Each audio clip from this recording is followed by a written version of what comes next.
All right. We'll keep jumping in. My name is Lucas Jaden.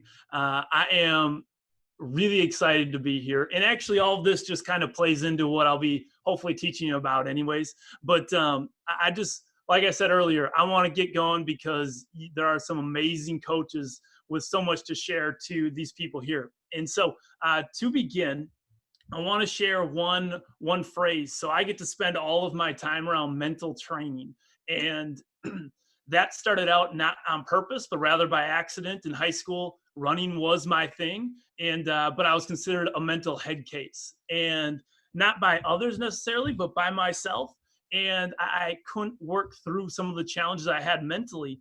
And 11 years ago, there wasn't a whole lot of options for people like me, at least around where I was from. I'm from Wisconsin, and so it really put me on this journey to figure things out and learn from myself. And long story short, I started to figure myself out and got the opportunity to teach it to a lot of different people, and now get to work with athletes that thought they were going to be competing in the Olympics this August to middle schoolers and high schoolers. So jumping in, I would like to start with an equation that we use that's gotten really popular over the last couple of years, that I don't think, it's not ours by any sake. It's out there a lot, but it's very simple. I promise it's the only algebra that we will use today. It's E plus R equals O.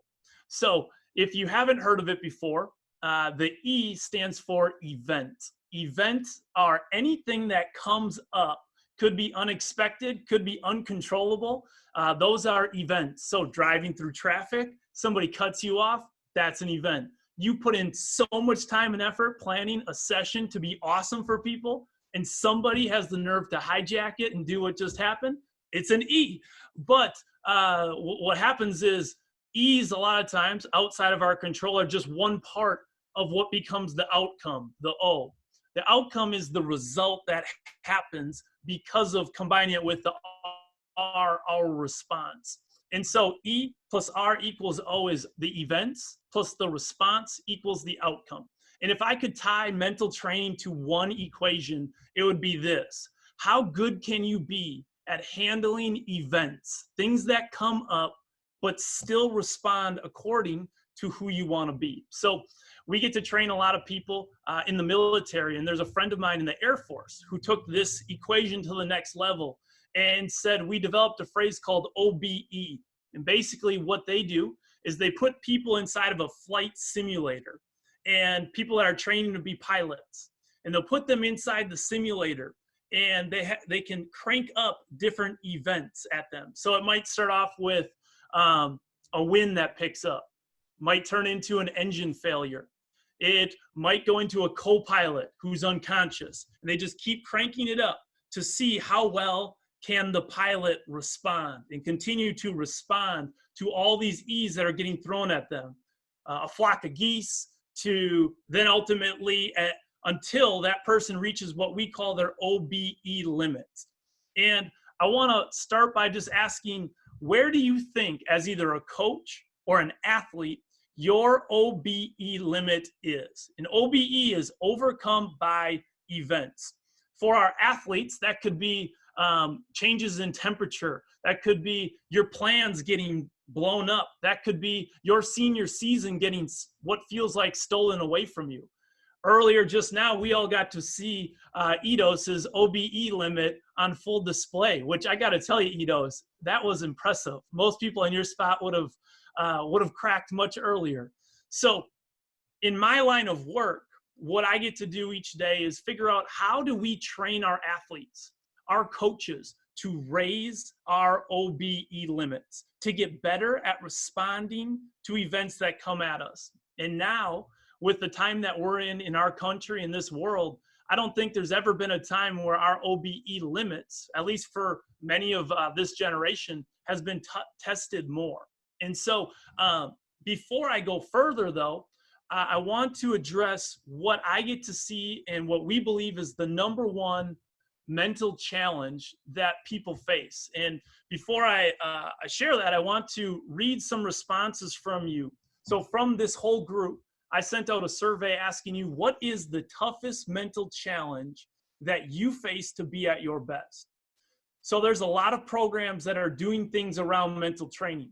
And what we find when we get the opportunity to work with teams or programs is a lot of times they miss the most important piece. And so I want to share with you the responses that I received. I won't share all of them because we have over 130 responses. But to the question, what is the toughest mental challenge you face? Here's what I received. Knowing how to stay motivated and ready for a season that's so far away. My toughest mental challenge is being on a team that's so good, but always wondering if I'm ever going to be good enough. I worry that I'm a big letdown to them.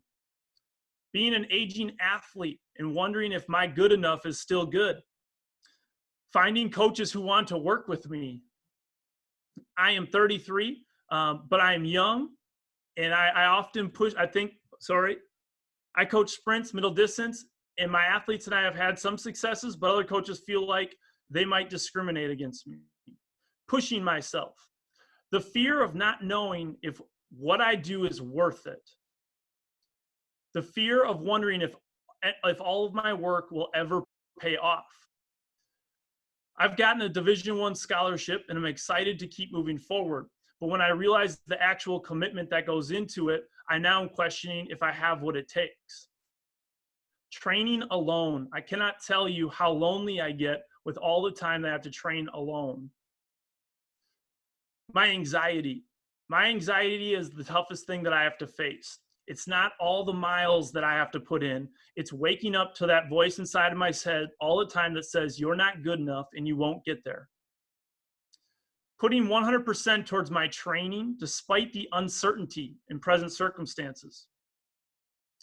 My dad's living through me right now. His dream is for me to run fast. It used to be my dream, but now it seems more like a job. As a coach, I feel like the athletes that I get to coach have dramatically changed, and I wonder if I have enough to continue to motivate them and engage them. It's hard for me seeing on things like social media a bunch of other coaches that seem to be way better than I am at engaging my athletes. Motivation to do the small things. Wondering if all my work will ever pay off. My own worries with depression and things that go along with it. I've been battling this for a very long time. And what really comes down to is, can I put up with that lack of confidence that I have? Let's go a few more.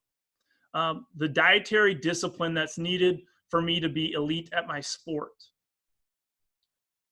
My mom always worries that I'm not healthy enough, constantly pleasing and trying to help her to see that I am. And the last one, my lack of self-confidence. I feel like it's been with me for a long time, but lately with all the uncertainty, it's become even more.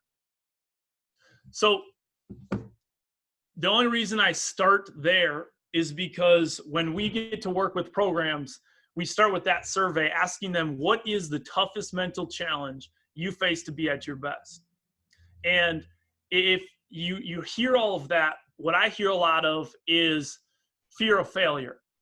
Fear of failure, like, what if I go all into this? What if I commit all the time and effort to log the miles, to do the PT, to do all the extra work, and it still doesn't pay off? Or even now, and people inside of this training hoping that their season is still on, what if I do all this work and I still don't get it? So fear of failure is what we would call one of the twin thieves. And number two, which I think is even more powerful, but harder for people to talk about because of our ego, is fear of judgment. And what you heard about inside of your responses was the fear of letting people down. What if I go all into this, but I don't do it for my coach or for my dad or for somebody else? And with the coaches that I get to work with in this day and age, we know that our athletes that we're training have more expectations on them from outside sources probably than ever before. So fear of not meeting those is hardwired into us. So before we do all of the cool stuff of mental training that you might see on social media, like visualization, which I very much believe in, or mindful meditation, or all these different tools, strategies, I would challenge you, how are you getting to the root of helping the people that you lead with the number one thing that we see people quitting for or holding them back, which is fear of failure and fear of self-judgment and judgment by others. And when uncertainty goes up, when there's no guarantee that things will work out, we get this all the time on a daily basis by putting yourself out there in a race. You can't guarantee anything's going to turn out. But during this time where there is no guarantee that you're going to get the opportunity to compete, that uncertainty is at one of the highest levels. And so before I go further, that's just a question that I would challenge you to reflect on is, as a leader yourself, a coach, or if you're an athlete handling this, what did you hear that could have been you in those responses? If I'm being real, a lot of those could have been me. But then how do I handle that fear of failure, fear of self-doubt myself? And then how do I help my people do the same? And so moving further, we call days. There are some days when you wake up mentally and everything makes sense. Maybe if you even think back to the last week, there are days when you wake up and you know why you do what you do. You know why you make the sacrifice, the commitment. You just know why. And we call these days the penthouse days. Now, the penthouse days are when mentally things are calm, collected. For runners, I like to say it's kind of like you're running downhill, just cruising. Like things tend to flow. If somebody irks you on a day when it's a penthouse day for you, you can see past them. You have a lot of empathy for them naturally. But for every one of those days, the athletes that I get to work with and the coaches seem to have just as many dungeon days. And the dungeon days are when you wake up in the morning, and maybe there's a reason, but there could be no reason at all, that the way that you view the world, if you imagine the way that you're seeing the world, you have like invisible glasses on that become your perception of the world. It filters everything. That these glasses are so crap stained that somebody tries to give you like a positive statement during this time and you just want to like give them the finger, or things just are irritable inside. That one athlete that drives you nuts, we would call them maybe the energy vampire. If that's your teammate, God, you can't stand them. As a coach, they eat you up. In the penthouse days, you're able to work through it. In the dungeon, though, it's just tougher. And so what we want to talk about with mental training is not do you have dungeon days? Because the biggest myth that we see in mental training is that some people have dungeon days and other people don't.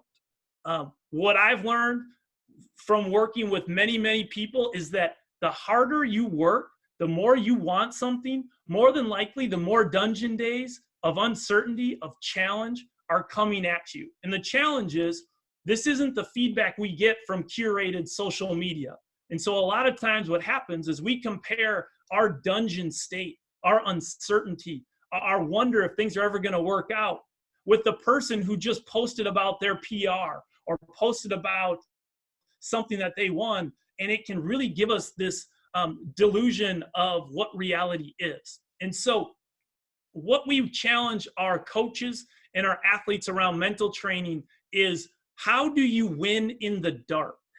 Win in the dark means when you get faced with the dungeon moments, how is your team, how are you trained from the mental side of things to respond at a high level? And so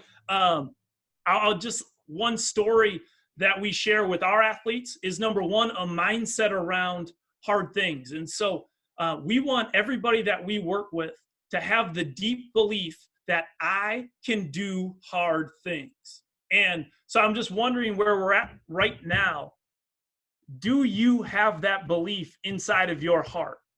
Deep down, do you believe I can do hard things? And I'm not talking just specifically one thing or another, but in general, I can do hard things. And so I was a distance runner growing up, and so I still have the stature and the muscular build of a distance runner. So when I get to go into maybe like a pro locker room, you can tell that they might look at me like, who is this dude? Like, What are we going to learn from a skinny dude that looks like he never lifted a weight in his life?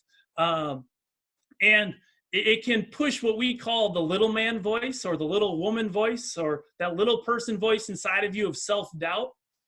In those moments, that's when I feel it the most. But I have the belief of I can do hard things. And what that came from is this story that I once heard. It's from medieval times.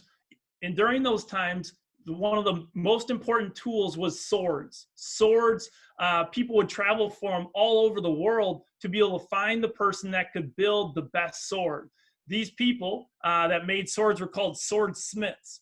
And how a sword was made was that it was taking a big block of steel, and they would take the steel and put it into the fire and heat it up to 2,000 degrees Fahrenheit. Now they would take out this steel, which is molten hot now, and just pound it with a tool over and over and over again. Then they would put it back into the fire because it would cool down, heat it back up to 2,000 degrees, take it out, pound it, pound it, pound it into shape, put it back into the fire, and take it out again. Pound it, pound it, pound it into shape. This process was called the shite. And over 20 times, the steel would have to go through that process in order to come out firm, flexible, with an edge, with the ability to withstand blows, but also to be able to do what it needed to do. And what I challenge people around is, what is the fire that you've gone through in your life to have a deep conviction that you can do hard things? This is the first mindset around mental skills. And so flashback to me when I face people that might originally look at me like, what are you doing here? I have the heart belief of knowing that my training for that moment started when I was considered the mental head case. I started reading one book a week for about 3 years to be able to train in this area. I can remember going into the doctor, who at that time I was sleeping about 4 hours a night. I go into the doctor finally like, I don't know what's wrong, but I need some type of help. And at that time, what he could offer me were some pills. And I can remember just thinking, it can't be like this. Like, I just can't be broke. And I don't know about you, but when you find yourself in that moment of fire, you have to determine, how am I going to respond? And for me, that was studying. That was figuring out, how can I learn my way through this? And when I did that, then I started being able to train other people in that. And so before I set foot into a professional locker room, I did over 1,000 free presentations, a lot of them to middle schoolers. And if any of you are middle school teachers, my gosh, you know that they're the best audience to train yourself in. But through that, and through moments like losing people in my life that were so close to me, I got this deep conviction that I can do hard things. And wondering from you, where is that in your life? Because a lot of people and a lot of the athletes we work with will say the words confidence. Like, I just don't feel confident. And they literally say feel confident. And in our opinion, some days you will feel confident and some days you won't. It doesn't mean you can't go out and perform, though. And a deeper heart belief is, do you have the conviction, though, that you can do hard things? And so off of this, what we challenge our people to do is make a list. Where have you done hard things over and over again?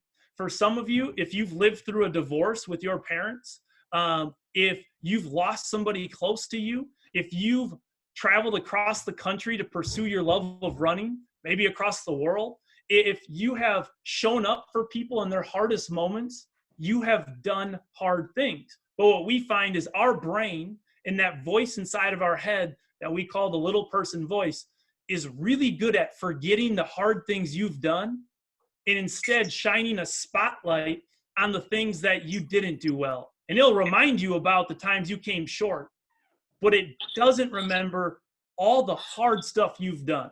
And so I want to share some of the hard things people responded back with that they've overcome, and proof that we have people in here that can do hard things. So number one, the hardest thing I've overcome is 3 years of an injury, only to come back and then be thinking that I was going to make the varsity, but be the first runner cut off our state championship team. Later on, what I had to do was just suck it up for my teammates and be the best that I could. Looking back, it was the hardest thing that I had to do, but still one of the best. The hardest thing I had to overcome was losing my mom. She battled cancer tougher than anybody that I ever witnessed. And every day I showed up to her. I gave up my junior year of track to be with her. And to this day, it was one of the hardest things that I've done. I lost a friend to suicide during indoor track season. It was one of the hardest things that I've gone through. But coming out the other side has given me a new perspective on life. Low self-esteem I've been working through since I was younger, but the people that I've been around have always helped me through it.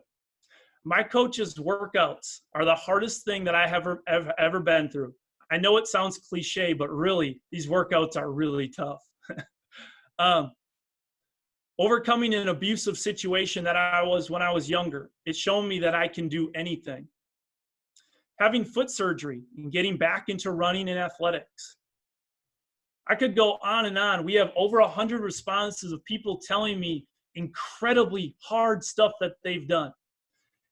During times like this, what I always challenge you before we talk about specifics on running is, do you believe you can do hard things?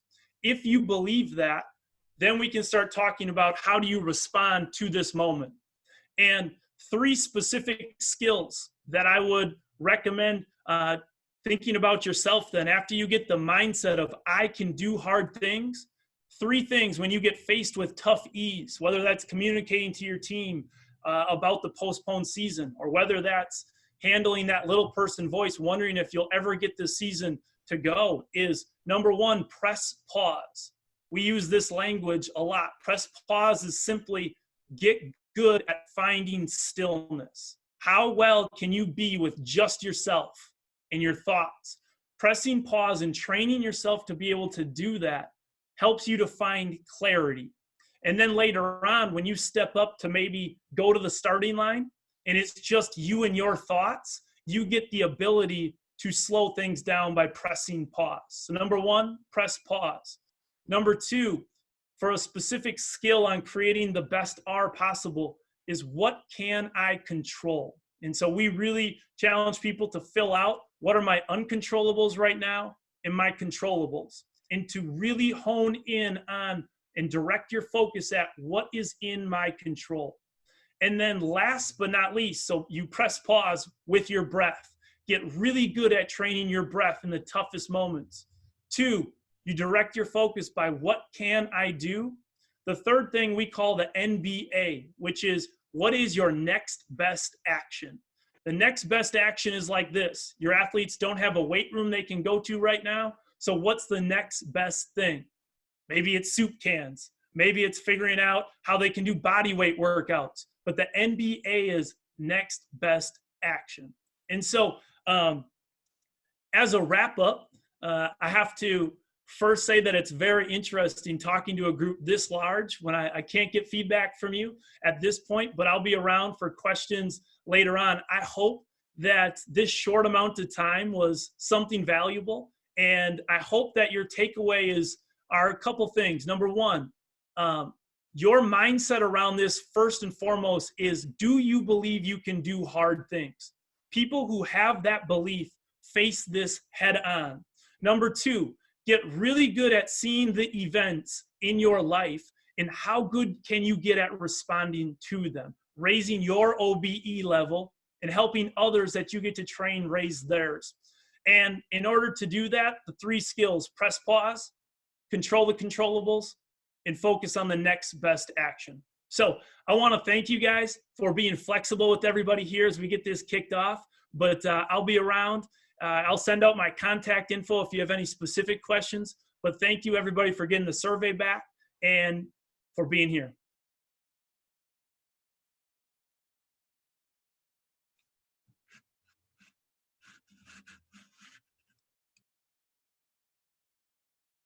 All right, Jacob, do you want to jump in here?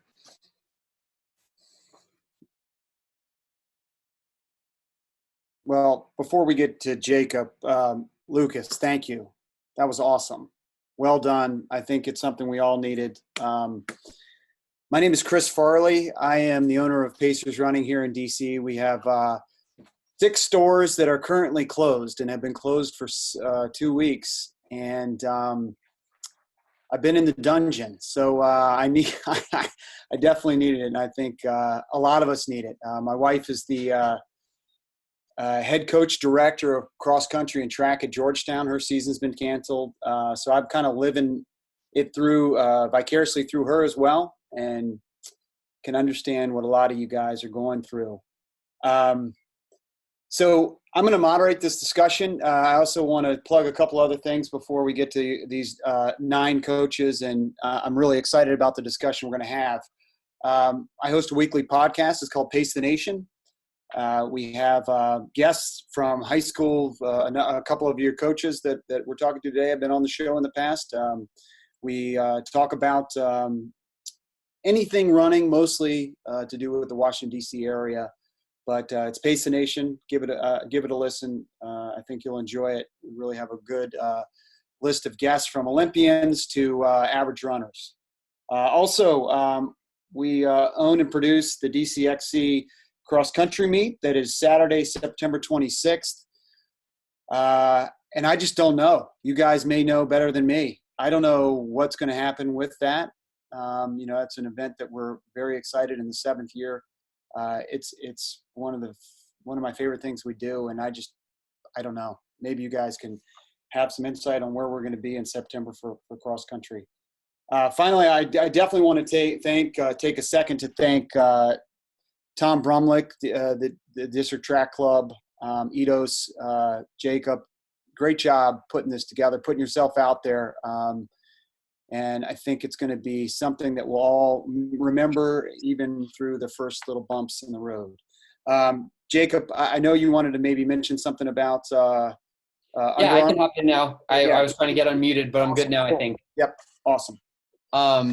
First, I just want to say thanks so much to Lucas. Like, that's exactly what we need right now. Like, we're all in this tough, unprecedented time, and it really is important to focus on what can I control, focus on the next best action, and stuff like that. So anyway, my name's Jacob Dumford, runner for the District Track Club and head track coach at Yorktown High School. And I'm just here to share a little bit with everybody about what DTC and Under Armour, some of the things we're doing this spring and summer to hopefully bring some competition and community to the track community in the DMV.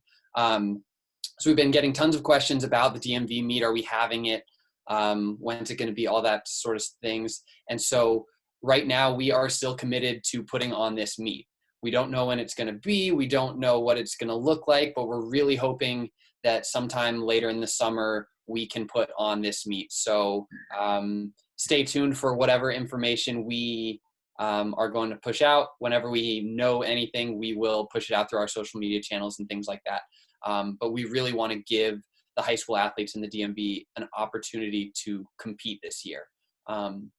And on the topic of competition, I want to announce our other big project that we've been working on, which is the Virginia Virtual Meet of Champions. And so we are providing an opportunity for Virginia high school track athletes to get what we think is the closest thing that we're able to produce to a real track meet this spring. And so it's going to be through the UA Map My Run app, which you can download on your phone.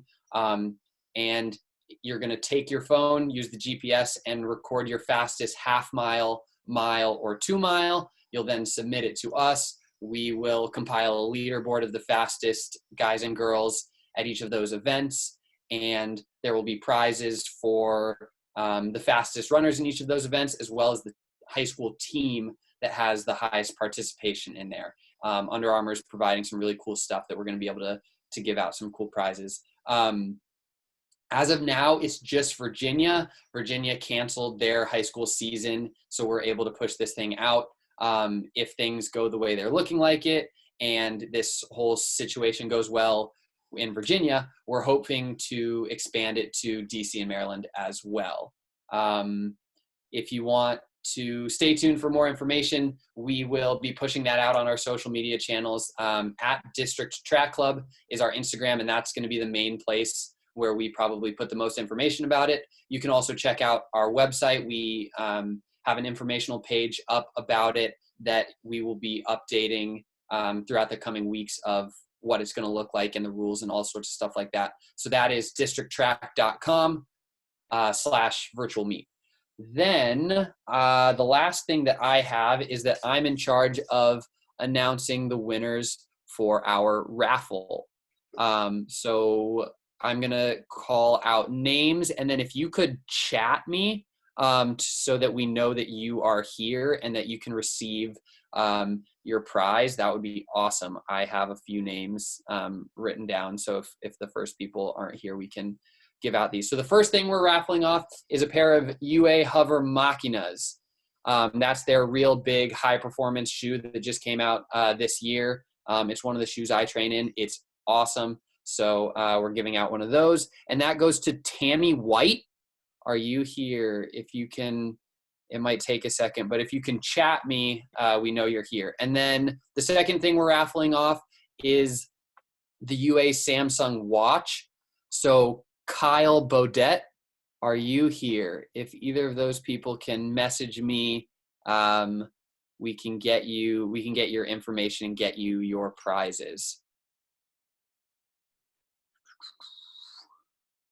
Okay, Kyle is here, so that's awesome. So Kyle, you get the watch. I'll give Tammy maybe like 15 more seconds, and if not, we'll move on to the okay. So Kyle gets the watch. Now the shoes, we'll move on to the second person, is Michael Kruppa here. You now may be the winner of a pair of UA Hover Machinas.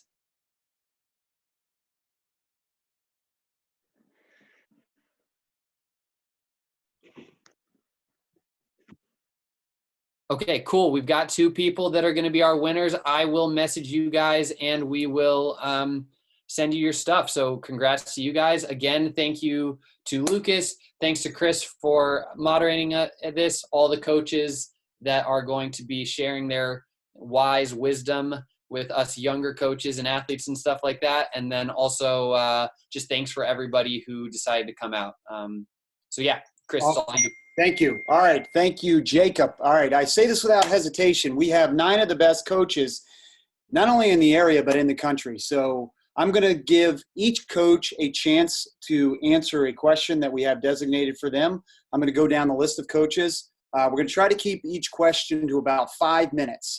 If there's a lively discussion about it, we'll probably go a little longer, but we'll try to keep it around 5 minutes. We'll have the coach that I acknowledge first start with the answer, and then if there's other coaches who want to chime in, we can do that. All right, Ido, so I feel like I should have like some hype up music as I announce the coach's name, but we'll just go ahead and bring in first Mark and Joan Hunter from Loudoun Valley, Virginia. They coached back-to-back cross-country national championship teams in 2018, 2019, setting a record. We all remember this at that Nike meet for the lowest team scores for both years. So Mark and Joan, question for you guys. You have one of the most highly competitive teams in the country. How do you keep your athletes motivated now that the season in Virginia has been canceled?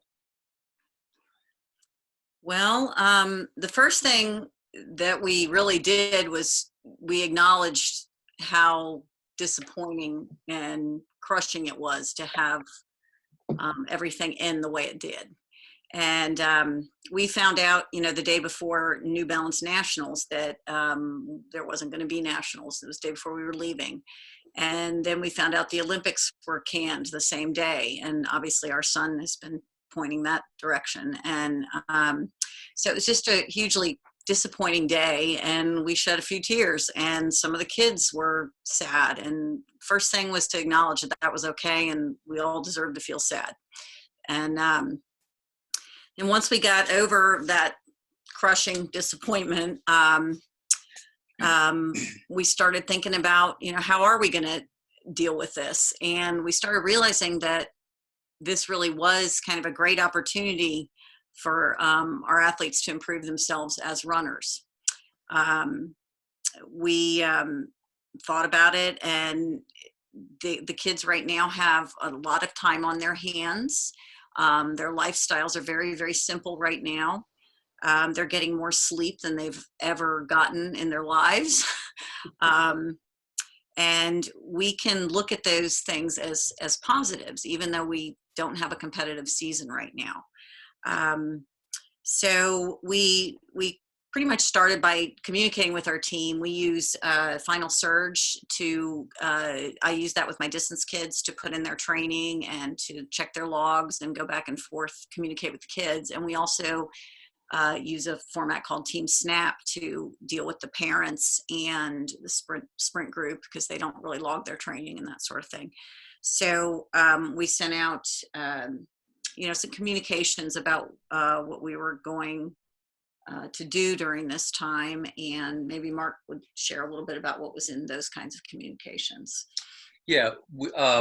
So one thing we did early on was, especially after the end of the indoor season so abruptly, was we sent out 3 installments, I called them, of what we did at Nationals last year. We won the distance trifecta and 3 distance relays at Nationals, in hopes of that would motivate the kids and see that, gosh, these normal high school kids, it's something fantastic. They won 3 distance relays at Nationals and set 2 national records. And I would prep the first race by saying a few things about the race, and then I would send the link to the race. The kids would view the race, and the parents would review the race, and then I would come back and explain a little bit more about the race and how tough that really was, and how motivating it was. And then I would go on to race 2. That was the second installment. Third installment was the third and final race, the 4x8 on Saturday night at Nationals. And that was one way that we hope the kids would stay motivated, knowing that their teammates were able to do something special that at one time they probably never thought they could do. And so from there, I think staying in contact with them individually. We're a big elliptigo team. We have a lot of elliptigos, and we house the elliptigos, some of them here at our house. We brought them from school, and the kids will come over and borrow them, and we stay far away, but we get a chance to at least one-on-one talk with some of those kids as they use the elliptigos. And of course, via Team Snap and Final Surge, we can talk to them. Right. One thing I've been doing on Final Surge is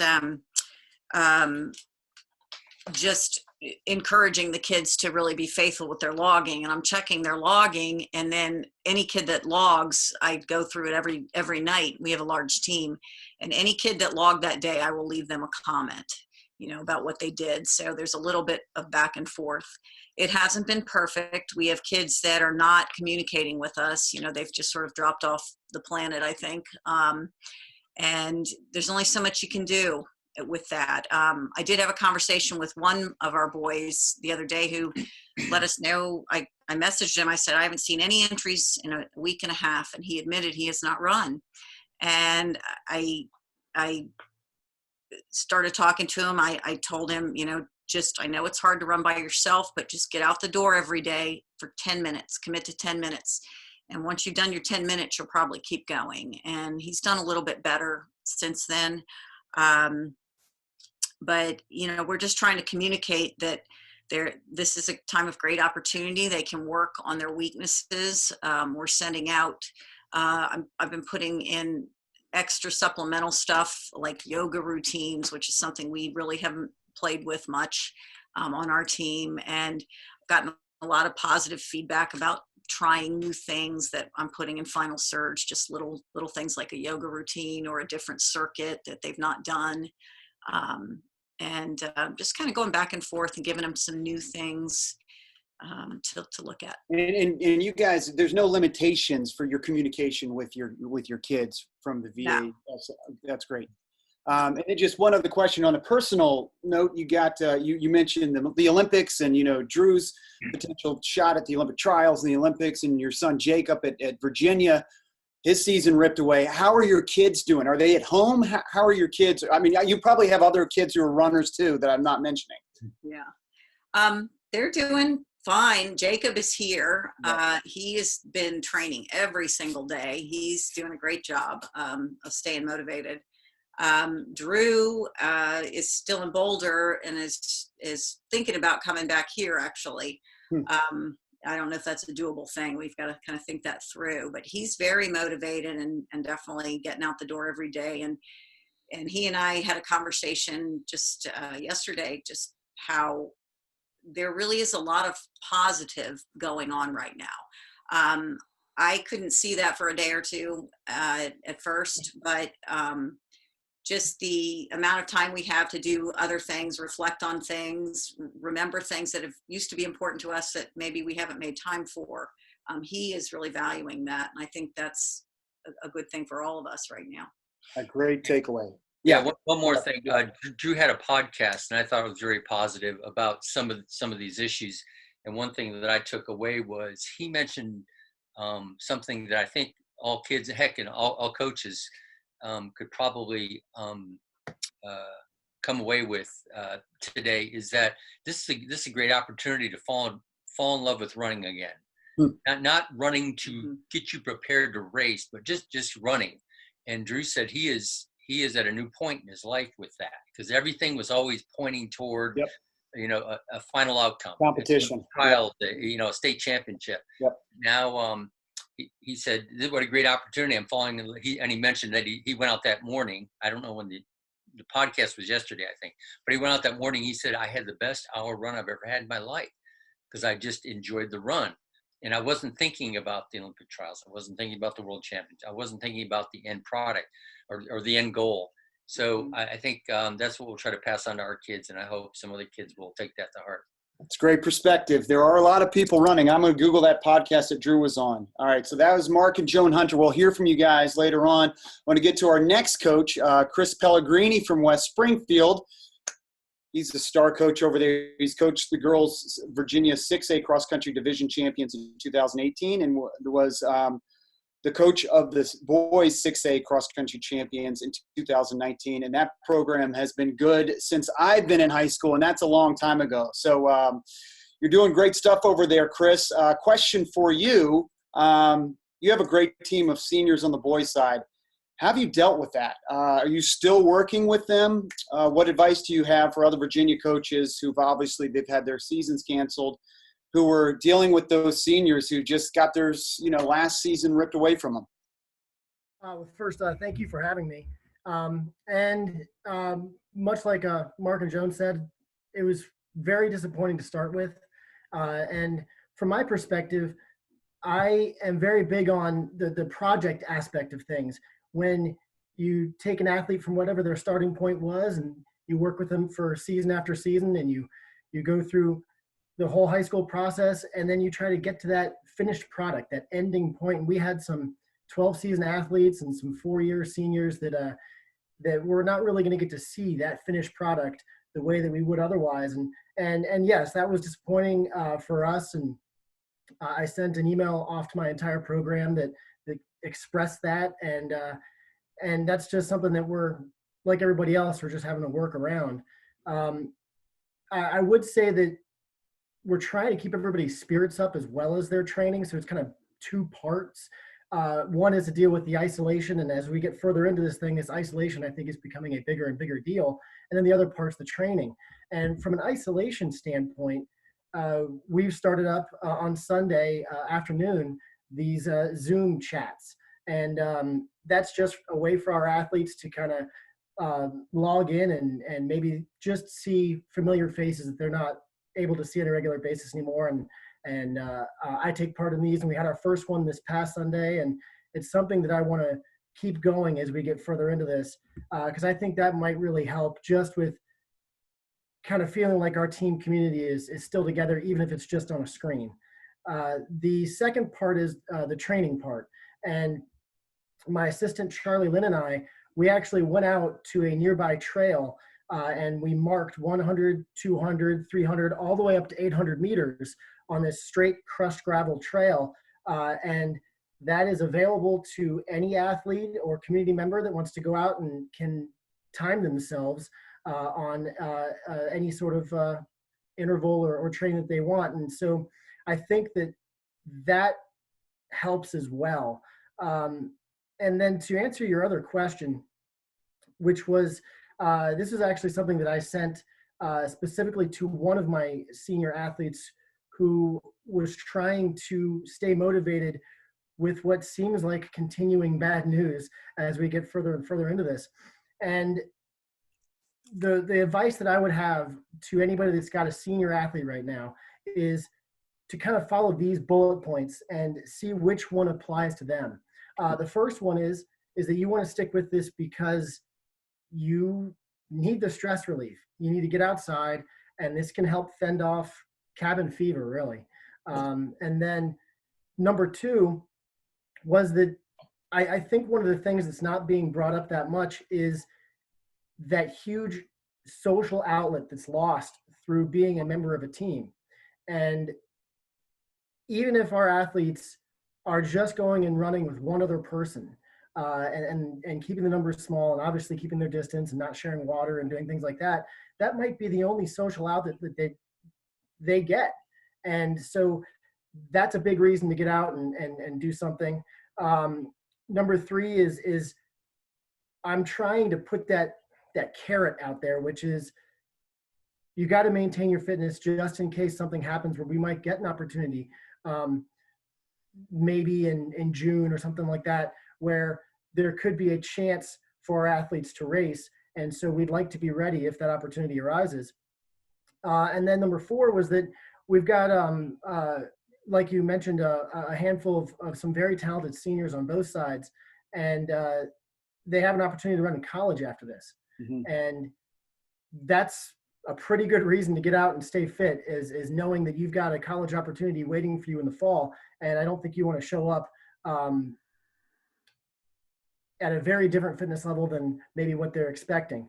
And then the last one, and this is actually the most important point that I was trying to get across to a couple of my other seniors, which that we've got a couple of guys in particular, seniors and veterans, that aren't maybe at that super elite level. But what they have here is they have an opportunity to kind of keep their legacy and the legacy of our program going through this unusual time. And that was the sales pitch that I really tried with them, which was that it's taken us a lot of years to get our program and our work ethic to a place where we're happy with it. And it's right now that our leadership is most important from the athlete side, where they can step up and keep things motivated and organized. And even for some of our seniors who maybe aren't going off to run in college, this is an opportunity for them to help the program at a measurable level beyond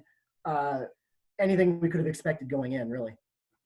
I love it. I think it's really important to not just focus on the athletes who are moving on and competing at the next level, at an NCAA level, but you've got athletes there who are going to be runners for life, and so you need to continue to motivate them. So kudos to you, my man. Very well said. All right, we're going to move on, and we'll hear from Chris again later, hopefully. Next up, we're going to go to Episcopal High School, Damian Walsh. My first note was that he hadn't shaved in a while, but I don't think any of us have. I shaved for today, though, Damian, because I wanted to look good on Zoom here. Damian has got back-to-back Virginia State titles in the 4x8. He's got a 2020 All-American student athlete in the 200 meters this winter. He was the former chairman of the Virginia Independent State Track and Field Association, and also from Virginia, but a little bit different perspective Damian has, being at a boarding school over there at Episcopal. Damian, how have you dealt with the athletes that aren't in the same place in general during this time specifically? Every athlete has different environments. How do you deal with giving each athlete recommendations specific to them? This is something that all coaches are dealing with, but your athletes live on campus, and now they're probably scattered throughout, Virginia, Maryland, DC, or everywhere. Yeah. No, thanks. Thank you for having me. Just to kind of add maybe to Coach Pellegrini's words, which was awesome. One of the things I did do for a couple of seniors who I have going on to college was I reached out to their college coach and thought maybe there's an opportunity for me to now help them build a little bit of a ramp up to what they're going to be experiencing in college. So I asked for some key workouts. I asked for maybe some volume advice, and it was a chance for me to get, pick the brain of a college coach. And it was kind of nice to kind of bridge that relationship there. So it gives me an opportunity to kind of build in some, give some good advice to those who are going to compete in college. And I'm kind of focusing on the volume of that and giving them some key workouts that they're going to be experiencing in college. Obviously, being at a boarding school is always interesting. Some of the things I've developed, even especially for the winter season, which has always been tough because of the long breaks, Thanksgiving break, Christmas break, which for us is a really long break. Boarding schools tend to be longer breaks. So kids, we don't do any of the regular federal holidays at all. So we have a lot of buildup of breaks in that regard. So obviously we're on a pretty extended break now. Generally, when I first started, I would come up with, very specific and very day-by-day workout plans I would give to folks. Then I kind of realized that sometimes that was a little daunting to folks, and then they would just, if they felt they got a couple days off that day-to-day schedule, they would just kind of think, well, I'm so far behind now, I can't start up. I kind of made it more of a generic, much like I've been giving like 3-week plans to our track room right now, kind of generic. Here are key workouts I would like you to do. I give them direction about what to do in between the workouts, never to do the key workouts on back-to-back days, obviously. I definitely really try to harp on similar message that everybody's given is, something is better than nothing. Going on Joan's point of starting at 10 minutes, if that's the ramp you need for the next day or for that day's run, that's great. I definitely just kind of want to preach the idea that something is better than nothing. Getting your parents outside for a long walk, whatever that is. I also one of the things I started to do, and which I'm going to try and do virtually now, is when kids would come back from long breaks, I would make them grade themselves. I would make them give themselves an A, a B, or a C. And I really tried to harp on them to be very honest with themselves. I would do it on a one-on-one basis. I would give them the parameters of what an A is, means they followed the workouts they ran at least 90% of the days that they were away. A B is kind of the mid-range. They got about half the days that they were there, they ran. And C, for whatever reason, and no guilt attached to it, and is not going on their college resume, they can give themselves a C. And I just know that I had to kind of tailor the workouts for that 3-week cycle accordingly. So if it meant my best A runner, my best varsity kid, who everyone thinks is going to run every day, for whatever reason, got sick, got hurt, was stuck at a chalet in the Swiss Alps and couldn't get out the door.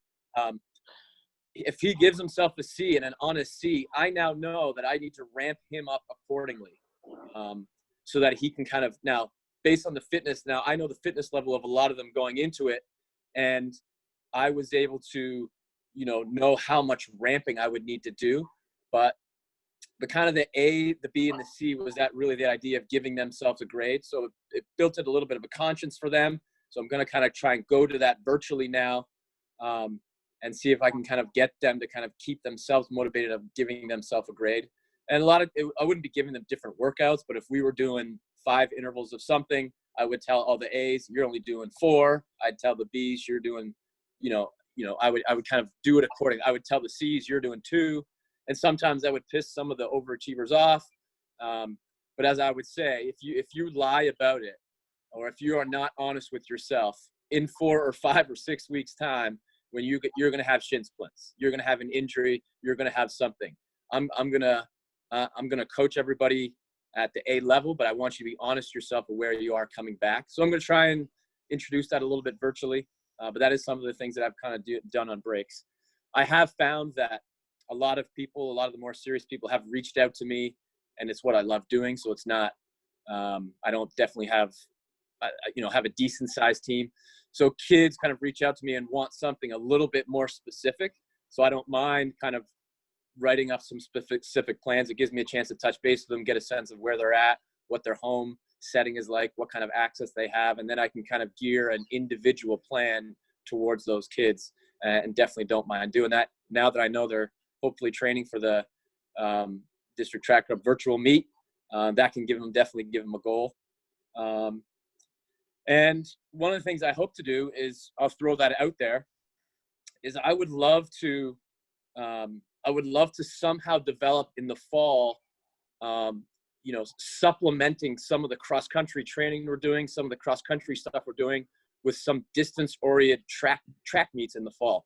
I think it'd be great to maybe supplement some midweek or even some Saturday, distance carnival type track meets. Where kids who missed out on those opportunities, I think the training might be somewhat similar. So it's not like we're going to be drastically training to get someone to train for the 2 mile. I think it might be neat to kind of throw maybe a couple of track meets in there that are kind of like distance meet type festivals. They don't necessarily have to be times that count for VHSL or anything like that, but maybe if we can get Milestat filming it or something and make it something for those who are really, I have a lot of athletes that were geared towards, goal times in the spring. I'd love to maybe, since the training won't be that far off, might be neat.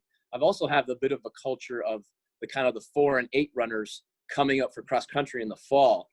So it would give me a chance to maybe gear their training towards something specific, like an 800 meter, quad meet that I'm kind of organizing with getting together with some folks. It'll give them, something to gear towards in their training. And, a lot of times I get them to gear towards, that you got to run one cross country meet, one 5K, which ends up being more of a character builder than anything for some of the 4-8 guys. But it might be neat to kind of put this group of coaches together and come up with maybe some fall track meets. Obviously, VHSL, the VISAA would have, some words to say about that or some input, but it might be neat to make it maybe something that's outside of the. Hey, it's unprecedented times, Damien. I think these are great ideas. I think that we should all try to, as a collective group, push some of this stuff forward. I totally agree. I love it. Yeah. What is there anybody there on campus now, or is it totally empty? It must be weird there in April if nobody's there. Yeah, we were kind of maybe a difference. We were actually in the middle of our spring break when all of this went down. Okay. So we kind of just got out on time. So our announcement, which has made it more difficult at a boarding school, I'm now in the process of coming up with a schedule of packing all 440 kids' belongings and shipping it to them. So we were on spring break, so kids kind of left and didn't really grab what their needs were. So halfway through we have 2 weeks of spring break. Halfway through our second week, we announced we were going to not come back until April 13th. So at that point, we were able to go through and send kids just the stuff they needed to start the virtual learning process, the distance learning, we're calling it. And then obviously when the governor announced that schools would be shut down for the rest of the spring, now we're in a position, so campus is actually locked down. It's pretty, wow. Our kids aren't even playing together. We have a whole, faculty, children don't even play together. We're taking the social distancing pretty seriously here. And it's a really tight community in that regard. Great stuff, man. I appreciate it. We'll hopefully hear from Damian Walsh later on. Good stuff there. Finally, our last coach from Virginia. We stacked all the Virginia coaches first. I'm a Virginia guy, so we had to give them first dibs here. Is Mike Mangan from Lake Braddock. Lake Braddock Bruins. We all know the Lake Braddock squad is a formidable one every single year. Among many of the great stats, most recently, he coached the 2019 girls 6A division cross-country champs and a long list of other things that Mike and his team has done over the years. So, Mike, you traditionally have one of the best cross-country teams in the state. For those of you that already know their track season is over, what approach between now and when you would normally begin summer training for cross-country? What's the approach you're taking? It's got to be different, right? Definitely on the different side. Totally unique experience. I guess some of us older Virginia coaches might have a little training as we had the DC Sniper fall cross country season that taught us to do things in a different way, in a different manner, and kind of go outside the box on a few things. But that was a short-term thing. It had some other limitations. I wasn't sure that you wanted to be outside at that point, where our kids here are desperate to be outside.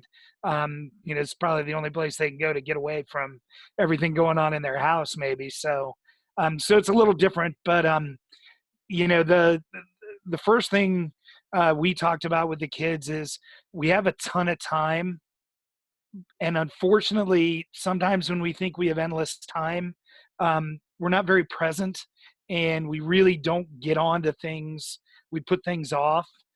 So that is my biggest concern, is that, oh, well, we have, technically there's 12 weeks until we would start our formal summer cross country training as we do at Braddock. It's 16 weeks until what would be our team's first practice, if that occurs.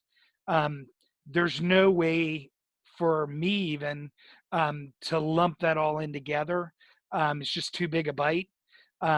So I think the first thing I've started to do is break things into chunks for the kids, kind of making deadlines, timelines, goals. What can we get done in these shorter period of times? And it's kind of like the cycling approach, of what we're doing specifically when we're as a team. But trying to put that all together has been what I've been doing here at home, so that I can give them, this is how the game plan is, and not give them too much. While I might have the entire 12 weeks, I'm probably only going to give them 3 weeks at a time specific, but then we'll go with, I can give them, these are the likely next components, but they don't need the details at this point. Currently for my kids, we're doing kind of a reset week. We had been kind of working our way, hoping that we were going to be able to get on the track somewhere, somehow. Some of the Northern Virginia coaches had discussed maybe putting a little track series together in June to try and give the seniors a chance to have a last race, to let the underclassmen, reconnect. I'm not sure that looks like that's going to be doable in that time frame. So we kind of decided this week was the reset, and then we're going to start our first 3-week cycle starting next week. Some of the things as a coach and an athlete, we've got to probably think through. One of my notes here is it's find your why. Why am I doing this? Yep. As a coach, I need to know what my why is. As an athlete, I need to know why am I doing this running thing? What is it deep down inside that's really the big thing for me? We all, every program has kids with different wants and needs, and we have with 180 kids in our program. There's kids that just want to be out on a group and be on a high school team, and we have kids that want to run at the D1 level. Mm-hmm. And they're going to need very different training this summer and options from their coaches. So I love what Chris is doing with the Zoom meetings. Mm-hmm. We had talked about doing that. We have kind of text groups within the team. And we try and overlap them a little bit, so different kids are in different ones, so they're getting information from different groups.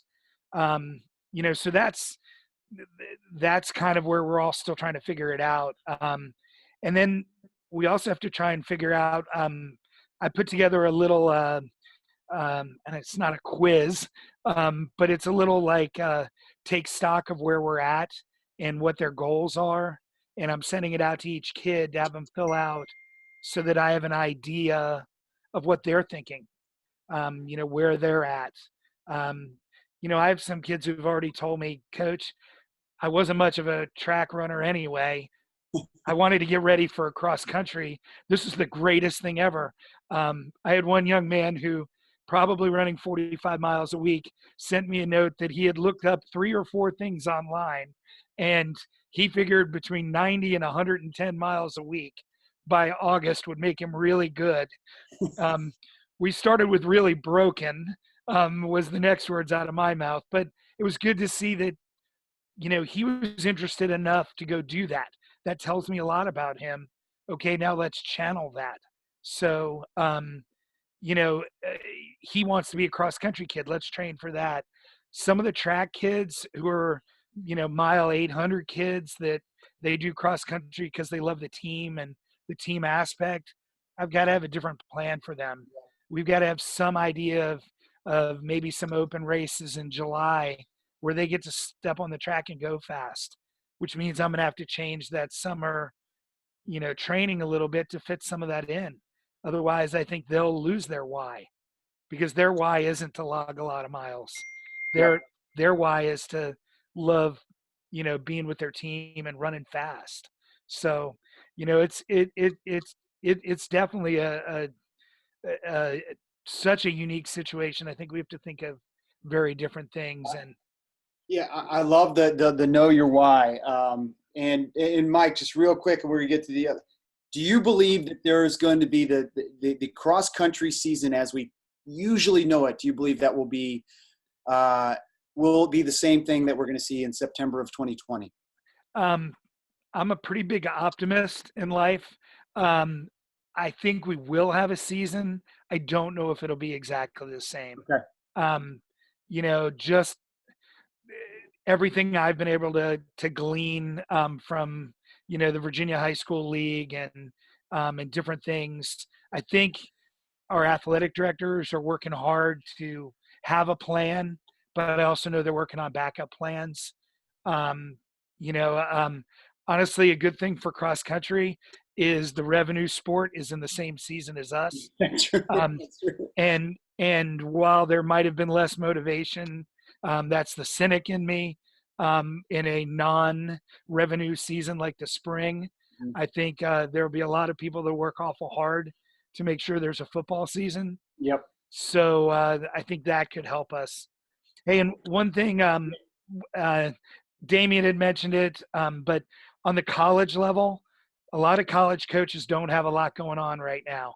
At the D1 level, till May 31st, they can't meet with anybody. They're on that, I'm sure you're well aware, on that dead period. But digital communication is open, and D3 coaches, this is a great time for kids to reach out, even if it's not a school that they are sold on. Use it as practice, like a practice job interview, and we can certainly help our kids prepare themselves. These are the kind of things you're going to. These are the things that you shouldn't ask about. Don't start with, "Hey, how many scholarships do you have left?" Probably not a great start. But what are you looking for in people that join your team? This might be a great opportunity for some of those kids who didn't have a chance to put together marks as a junior in the spring to get their name in front of these coaches. I know the NCAA has no clue what they're going to do. That's for sure.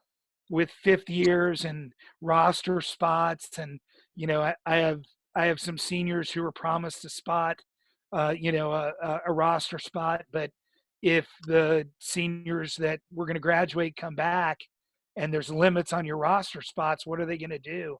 Both on the school level, which some schools restrict more than the NCAA, but then again at the NCAA level, what do you do if your senior 24-foot long jumper comes back and you have a 21-10 high school guy that's coming in? You're not going to tell the 24-footer to go away. Maybe there isn't a spot for the 21-10 guy. And I think kids need to be in contact with those coaches and, make sure those coaches know they're still enthused, so that the coach doesn't wonder. I love it. That's a great point, Mike. Definitely the coaches have more time and they're recruiting. I can tell you that from my personal experience. So anybody who's listening, or, if you think you have a shot to run D3, D2, D1, reach out to those coaches now. All right. Good stuff there. We'll hear from Mike possibly later on. Next up, Gio Riomute. I think I pronounced that right. Northwood, Maryland's coach. Most recently, he coached two times individual national qualifiers in cross country in 2019. I don't remember the name of your two athletes, Gio. Who are your two star athletes? Eldad and Opsa. Of course, yes. So, question to you. How are you telling your athletes to be resourceful during this time without access to a weight room, other equipment, tracks, everything else? Yeah, first off, I told them that, you know, there's always going to be something in your way preventing you from reaching your goal. Kind of tied it into what Lucas was saying, but I just reminded them that there's always going to be something that's preventing you from reaching your goal, and your response to that your response will determine your results that you get. So you can either step up or just quit. So I think it was kind of cool that Lucas touched on that, because I have a lot of my athletes watching this right now, so it's a good reminder for them. And then as far as the strength training goes, we try to include something. We try to include different routines weekly. So typically on Monday we sprint, and that would be the day that we do plyometrics. And that's something that you can do in your front yard, your backyard, pretty much wherever you're at. You don't need equipment. You don't need a weight room to do plyometrics. My personal favorite, and my athletes know, is hurdle hops. So we do a lot of hurdle hops. Well, not a lot, but we do hurdle hops often. I don't think you really need that many touches. I think anywhere from 15 to 25, maybe 30 touches, ground contacts. I think that's sufficient when you combine it with an actual sprint workout. The other thing that we do to supplement the training is most of my athletes have an exercise band. I'm pretty sure everyone's familiar with those now. They're kind of popular. So we have a couple routines that we do with those. It takes 8 to 12 minutes. You can be sitting in front of your TV watching Netflix, doing a band routine. We also do the Myrtle routine. I'm not sure if you guys know what that is, but it's from Coach Jay Johnson. He has a Myrtle routine, so we do the Myrtle routine with bands, just to add a little bit more difficulty. And like I said, they can do that anywhere. They can do that at home. They can do it outside. You don't need a weight room to get these strength workouts in.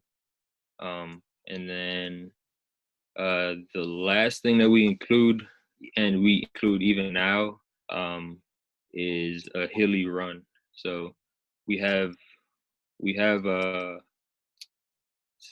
it's about a 9.2 mile run, but you can shorten it to 6. So most people don't do the 9.2 mile one. That we kind of save that for our for our higher mileage guys like Opsa and Eldad and even Baraka. But yeah, so the 9.2 mile they'll go out for about 3 miles, and then we have a 2 mile uphill that they run, and they loop back around. And it's a tough run, but most people know that hills are a great way to supplement strength training. So I've been encouraging them to do that. I'm not sure what the rules are in Maryland as far as direct coaching. So I've just been suggesting things, and I gave them a pretty generic plan that they can follow every week. And it includes all of that stuff. I think that's pretty much it. So we've been getting it in. We've been making it work despite everything that's going on. Yeah, I mean, I agree. You don't need the fancy weight room. Your program there at Northwood has really been on the rise. Any worries that you're going to lose some momentum? You guys have been so good. Yeah, so I think the biggest hit for us is going to be our younger group not getting the racing experience this spring. I think that having them race at shorter distances, run faster, be a little bit more competitive. I'm just hoping that it doesn't hurt us going into the fall. But the good thing is everyone has to deal with it. So, Well, they're listening. They're watching you right now. So you're telling them it's not going to hurt them going into the fall. Thank you, Gio. Great stuff. And thank you for your athletes joining us today. Awesome stuff. All right. Next up, Josh Alcombright, Severna Park coach. He's coached teams to back-to-back appearances at the cross-country national meet in 2013 and 2014. So Josh, all of our athletes are running by themselves currently, obviously. What advice do you have for them to stay focused? Yeah.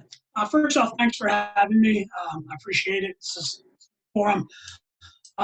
Yeah, I've had some kids come talk to me, or not come talk to me, but have texted me in the past few days. And, the first big thing is this is a big unknown. We're kind of like building the plane in the air here these last few weeks. First thing, I think the most important thing is we as coaches have to be motivated. Mm-hmm. We're trying to get the kids to buy what we're selling. We need to be motivated. I was just cleaning out my office earlier last week and looking through old pictures and things like that. And that really got me pumped up. And I was able to kind of channel that towards the kids. They've been contacting me and things like that. The first thing that we did was it was real chaotic. I'm sure it was with other coaches as well. Back March 11th, 10th, something like that. We were at practice, and it was, we could have practice, and then we couldn't have practice. Then we weren't going to be at school the next day and things like that.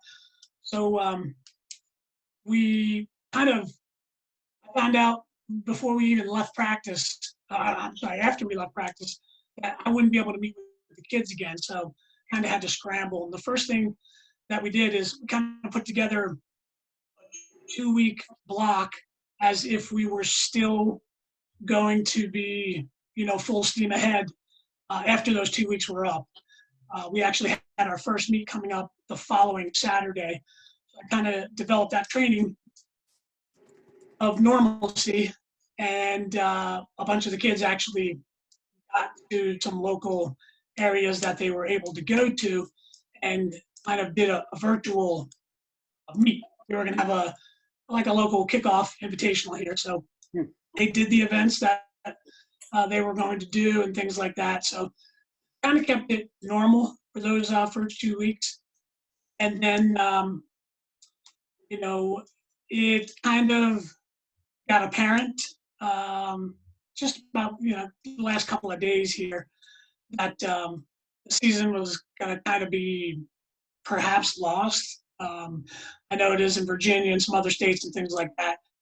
So what I've done is maybe for the last 10 days or so, we kind of going to set up one last true effort this next coming Saturday for them to kind of get out there to whatever their main event is going to be and give it one last kind of true little effort.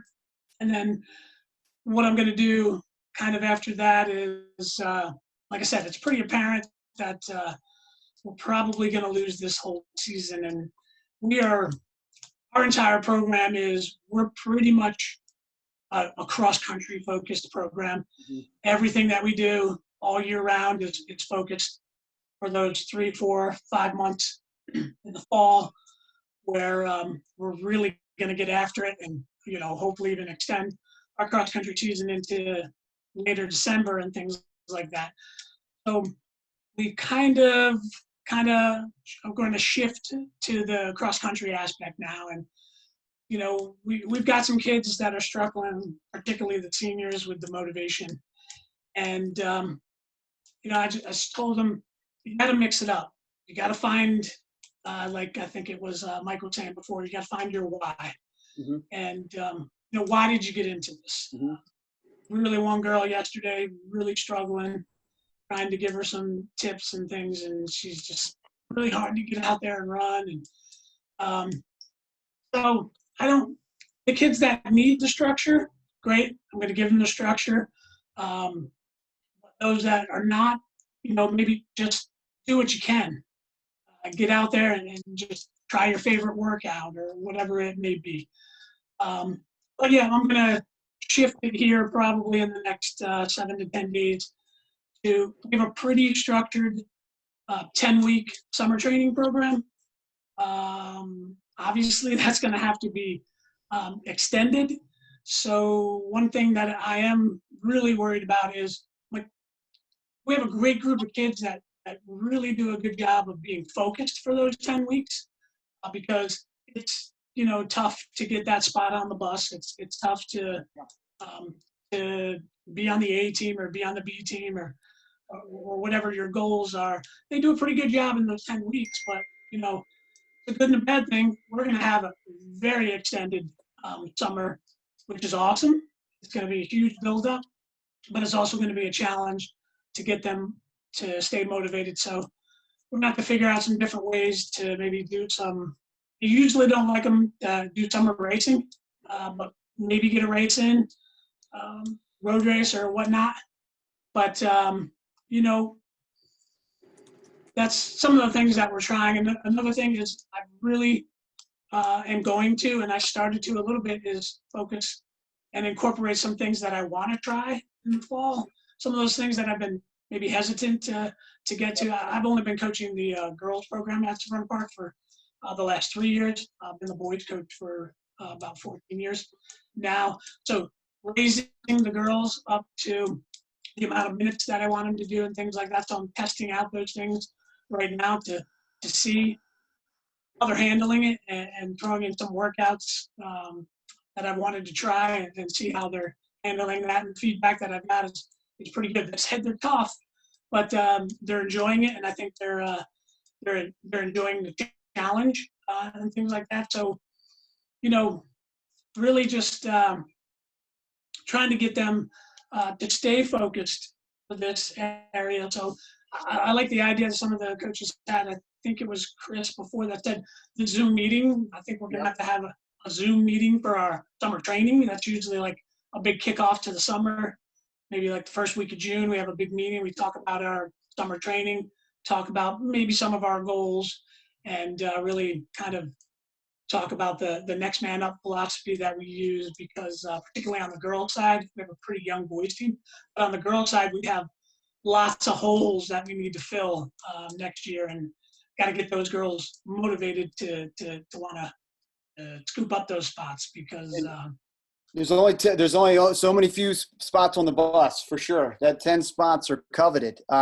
Josh, you said so Maryland, there's still a chance. What's your understanding? It's probably not going to happen, I would imagine. But your athletes and the Maryland athletes are still holding on hope for some track season? I'm trying to give them hope because I want them to stay motivated.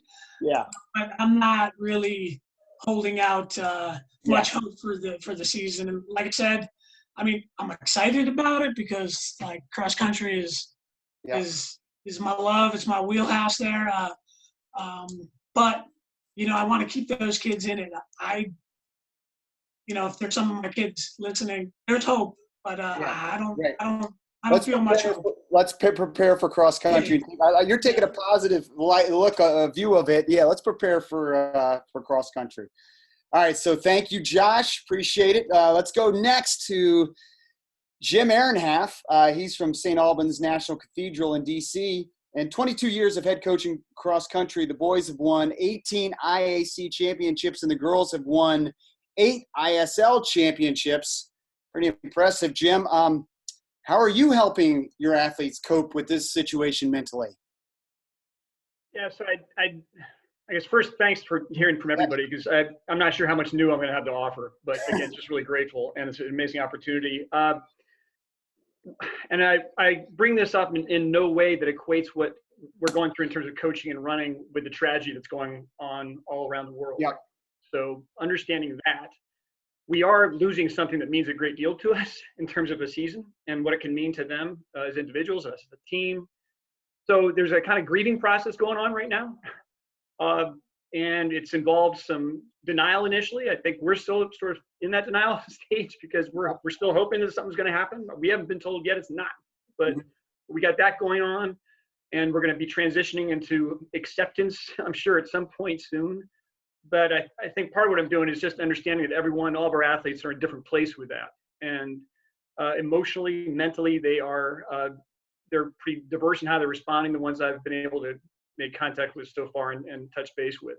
We had just been coming off a spring break where I'd given them a very structured training plan for spring break. And so we had that for those who weren't going to be in town, they had that to stick with.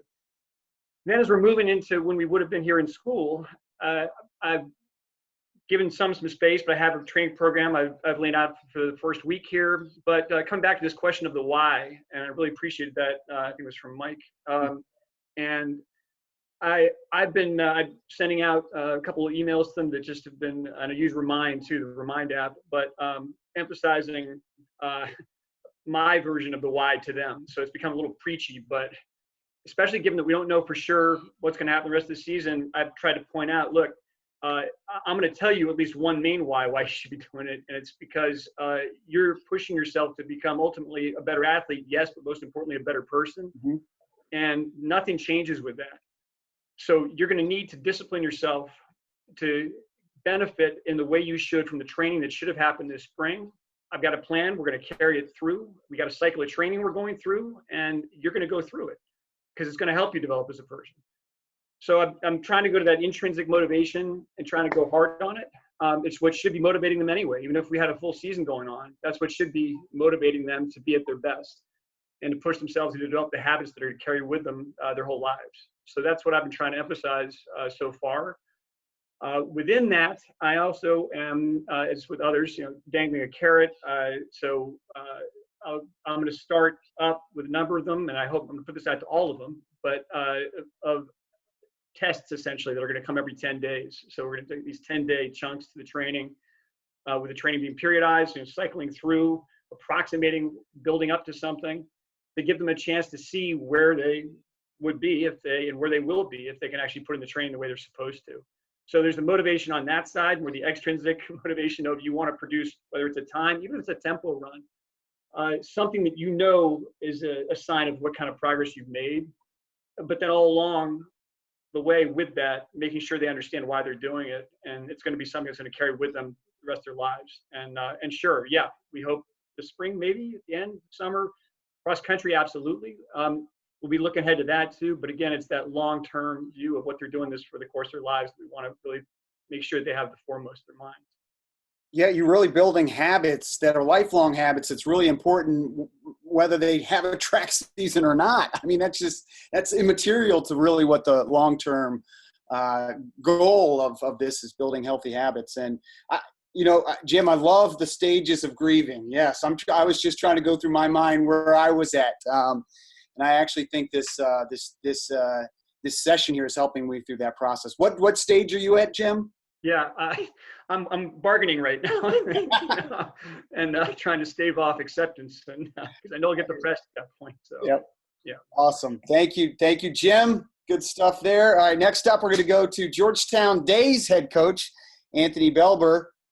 He was named the DC Men's Cross Country Coach of the Year in 2014 by USATF CCCA, amongst many other honors that he's had throughout the years at GDS.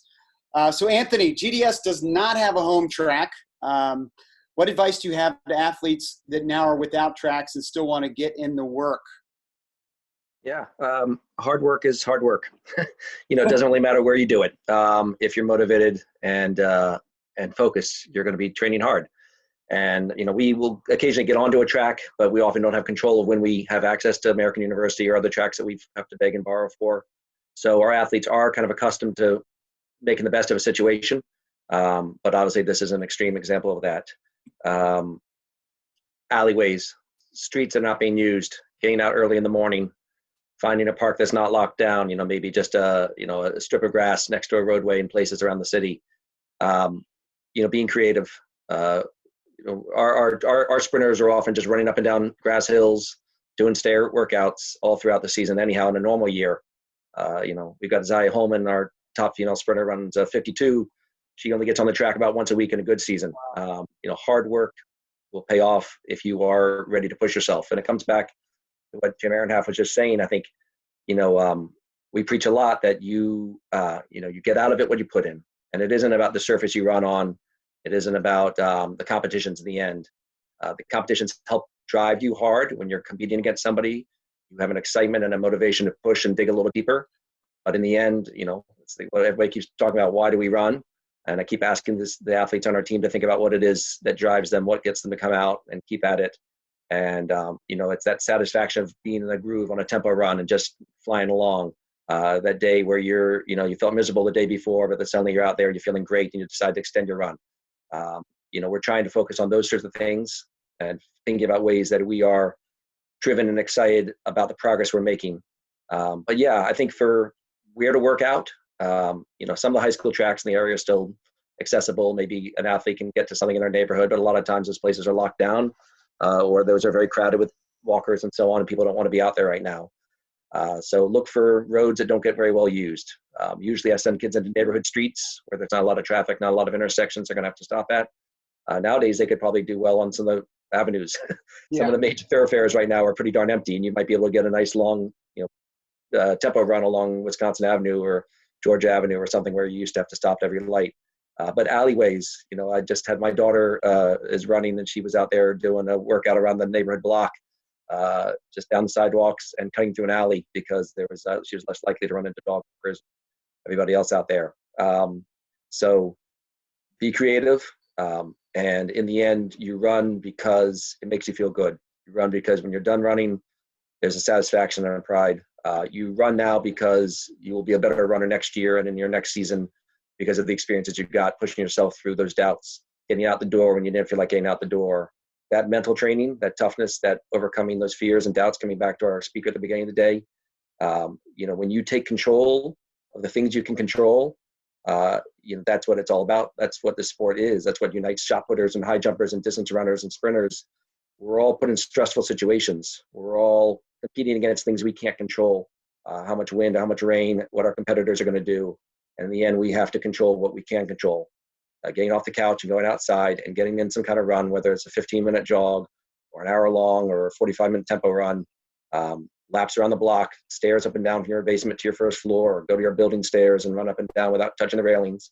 Whatever it is that you can do to motivate yourself when you're stressed, to get through and be stronger than the situation. That's really the opportunity we have right here, is to learn. Anthony, I feel like 90% of Georgetown Day runs for your track team. It's a small, tight-knit group there. What's the mentality of Georgetown Day right now? Positive outlook? What's the vibe there? Yeah, it runs the gamut, all right? Everybody's in a different place, but we've had a couple Zoom calls, which has been nice. The team, it was the athletes who suggested we do that and get together and have a call together. In fact, there was even a day where a couple dozen kids all turned on their devices and called in, and some of them were out there running the street themselves. Some of them were out riding their exercise bikes in their basement. Some of them were just stretching on the porch and doing crunches and push-ups. We were all connected and working out at the same time. So it was a group run, you could call it. So that's great to see. We've got around 70 kids running this spring. We typically have about a quarter of the school does either track or indoor, outdoor, or cross country at some point during their 4 years. So it's a community within the community, and attitude's been pretty positive. I know we've got some kids who are throwing up their hands and frustrated, but the training schedules we're giving out really run the gamut. I try to give, listen, if you're hoping for some kind of time trial or something at the end of the spring, this is what you can be doing. This is what we would be doing if we were having practice every day. But I recognize not everybody's there. And so here's a training plan that just a bare minimum. Let's get outside and maintain. Go ahead and run 15, 25-minute runs. Do a couple striders once in a while. And here's an alternative. So it's not all or nothing.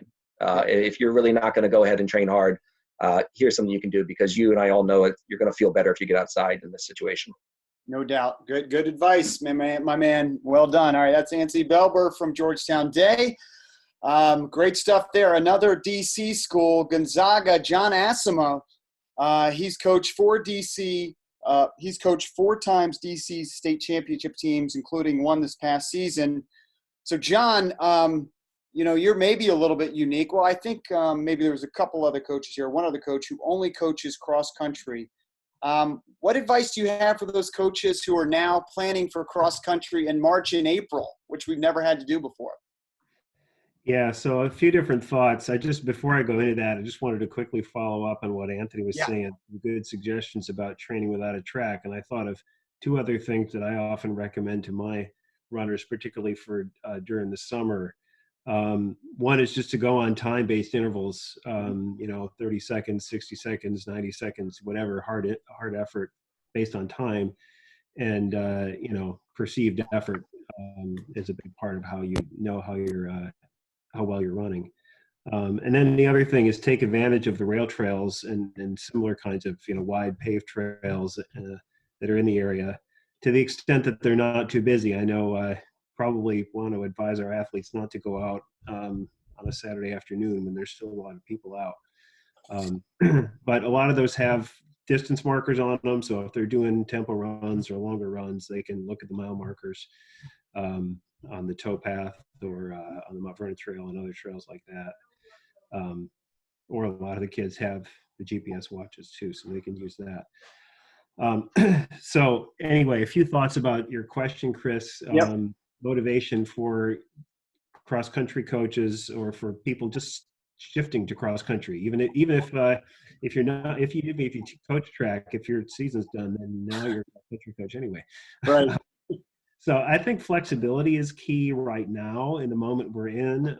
As we've heard in Maryland and DC, it's still up in the air as to whether there will be any track meets. On more and more every day, I'm thinking there probably won't, but we can't really make final plans until we know. So I think flexibility is important. This was mentioned, I think Mike mentioned for some of his athletes, I have this too, desire on the part of some of my runners to still do some track races. Mm-hmm. And so we're talking about, okay, how can we do that? Can we find some races that will be available in June or in July? And so then, planning training around that. And what does it look like if you have hard efforts midsummer and then you still have to go into a cross-country season? So that's going to shift things a little bit. But I think for a lot of the runners, it's a good opportunity for a lot of base training. We can do a really long build up, and it doesn't have to mean lots of miles every week. I know we had a meeting last year, and we have the whole range of people approaches among the coaches talking today. We've got people who like to see their top athletes doing 7 miles a week at the end of the summer, and we've got others who are probably doing half that. But regardless of what it is, you still got an opportunity for a good, just focus on base training for, long period of time. Another key thing I think is communication. And we've heard this from some other coaches, but I've got some experience with some elements of what everybody's dealing with right now from my situation, because we're a private school in DC. Our athletes are 20 plus miles in every direction of the school. And so we're rarely ever able to get everybody together in the summer physically. And so we're used to how do we stay in touch when people are off running in little groups or are not, we're not getting the whole team together. So there's a lot of tools that have been mentioned already, the Zoom meetings, the various other communication tools. We use Strava, have our kids log their miles there. I use my captains for a lot of my communication in the summer. So I just had a meeting with my captains, virtual meeting earlier today. And we do a draft. So they each captain gets some kids on the team that are part of their team. And then they can kind of compete against each other over the summer for who's going to have the most miles. I need sports. I love it. The draft, that's brilliant. Yes. Yeah. So this year we got 3 captains. Some years there's 4. So it's, it's the talent is a little more concentrated this year. But, so that's, they like competition, right? So it gives them just another little thing to compete for. And for the most part, the reward is just recognition or maybe something small. But I also have quite a few kids who are not track kids who are on cross country, as most of us do, I'm sure. And I've got one really strong leader who's going to be a captain for next year, who's not a track kid. And so he organized a running club that was going on while we were still in session. And so those guys are still trying to virtually meet. And he told me they had one a few days ago where they were kind of like Anthony was talking about. They were running, but they were like on Zoom on their phones. Crazy. Hopefully somewhere where there wasn't any traffic. I don't know. That's another way for people to stay in touch. I normally don't like kids having their phones on a run when we're in the group, but this is a different kind of situation where everybody's on their own. So, that can be a key part of it too. So I think just whatever we can do to communicate with our athletes, and it's not just from the coach, but it's the coach to the captains, and then the captains, talking to the other kids on the team, and encouraging them to just check back in. Just one follow-up for me, John. You've got a number of kids, probably at all different levels. You mentioned flexibility and communication, so you got to be flexible with the different kids. Is this a good chance for kids who might have been injured or had something that they need a reset for? Have you talked to some of your kids about that? Yeah, I think it definitely is. I mean, I don't have anybody quite in that situation right now. I had one last year who definitely was, and this would have been the right opportunity for him. Because it takes the pressure off. Maybe somebody who was hoping to squeeze in some fast courses in May to help the team, and maybe they were going to risk injuring themselves, and now they don't have to worry about that. So they can just focus on, hey, I've got a long time till I've got a race. Maybe good opportunity for some cross training too, with this much build up and long base, a little bit more cycling or other kinds of activities to throw in there. And that's another way to keep them motivated. A couple of you guys talked about finding their why, finding their inspiration. And I think a diversity of activities can be really good that way. Gio was talking about hills. I like seeing them running hills in the summertime. We sometimes run in Rock Creek Park, and we run into Jim's runners and Anthony's runners, and husband's runners when we're over there. So, well, don't run it not too close right now, buddy. But yeah, I'm sure you'll see a lot of those guys out there. That's right. Yeah.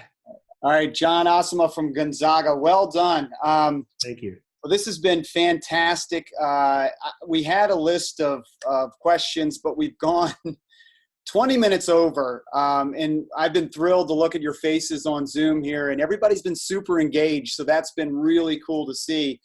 I want to give maybe Tom or Jacob, who from Track Club, a last shot to thank Under Armour. Or is there anything else you guys would like to say before we sign off here? And I think Eidos would probably have to unmute him potentially. So, yeah, Chris, this is Tom. Yeah, thank you everybody for coming out. Under Armour for giving us some really cool stuff to raffle off. Really appreciate everybody's time. Thanks for the dealing with the stuff early in the beginning, and really thank Chris for holding everything together and making this a really cool clinic. We're going to try to do more stuff like this moving forward. Stay tuned for all of the information on the virtual meet. Awesome. Thank you, Tom. Just a couple last things from me. Lucas, where can we find you? Like, you were really inspiring, and I think a lot of people would like to hear more stuff about you. Where can we find you? Are there podcasts, or, everybody can re-listen to this as well. Can you hear me now? Yeah. Okay. I'll actually put in the chat box. I can put my email and they can reach out. We're pretty easy to find if you just look us up. Our brand is Trained to Be Clutch. If you reach out, I can send you a lot of some things that we've been using, just because there's some amazing things going on right now about all you coaches and athletes. And so just find our website. It's Lucas Jaden, Trained to Be Clutch. But y'all are doing some great stuff. So thank you for that, Chris. But that's the best way. Awesome. Well, you were fantastic. All right. So finally, just want to thank our panel of coaches again: Mark and Joan Hunter, Chris Pellegrini, Damian Walsh, Mike Mangan, Gio Riam. I'm going to mispronounce your last name. Riamute, Josh Alkenbright, Jim Ehrenhart, Anthony Belber, and John Asama. You guys were awesome. I'll tell you, very inspiring, an inspiring community here. I think it was what we all needed, and I hope everybody got as much out of it as I did. I certainly was was super inspired and seriously got chills hearing you guys talk. The running community is tight and is a really, really good place for us to all come together right now. So awesome words, and thank you guys. So unless there's anything else, Jacob, we're going to sign off. Last words. Thank Under Armour. Thank you guys so much for coming and watching. From the District Track Club, if anybody has any more suggestions for things that they want to see this spring or this summer, we are looking for ways to positively impact the DMV and the running community in general. So please reach out to us. We want to do more stuff like this, and we want to keep everybody engaged and keep everybody fit and in community with each other. And so we're always open to ideas. Our team is a lot bigger this year, so we have a lot more bodies to make stuff like this happen. So we're just grateful for everybody who came out, and we look forward to doing more stuff like this in the future. On last note, I want to first off apologize for the technical difficulties. Not sure what happened, but also the meeting is being recorded, and it should be distributed to everybody soon. Not sure exactly when, but maybe in the next 24 hours or so.